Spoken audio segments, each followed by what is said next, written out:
Hello everybody, and welcome to how to update your profile photo in Microsoft Teams. To get started, open Microsoft Teams if you haven't already, and then look in the upper right hand corner for your company name and either your current profile photo or maybe it's your initials, or sometimes it's a little person icon.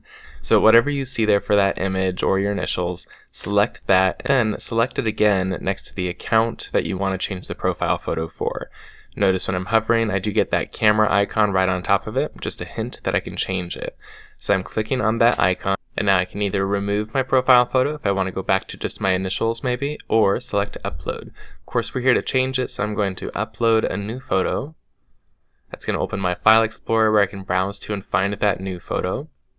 And I'm going to select this newer profile photo, select open, and it should appear for me here. There we go. I can verify that looks how I want it to, and then I'll select save. So now this profile photo that I just uploaded is going to appear here in Teams, but also everywhere else throughout Microsoft 365.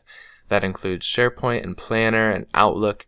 Absolutely everywhere that you would see your profile photo is all changed from one simple place. I hope this was helpful. If you want some more customization options, check out my other video linked in the description to learn how to change your profile photo a slightly different way in Microsoft 365 so that it allows you to zoom in and out or change the crop on your photo if you want to move it maybe left or right or something.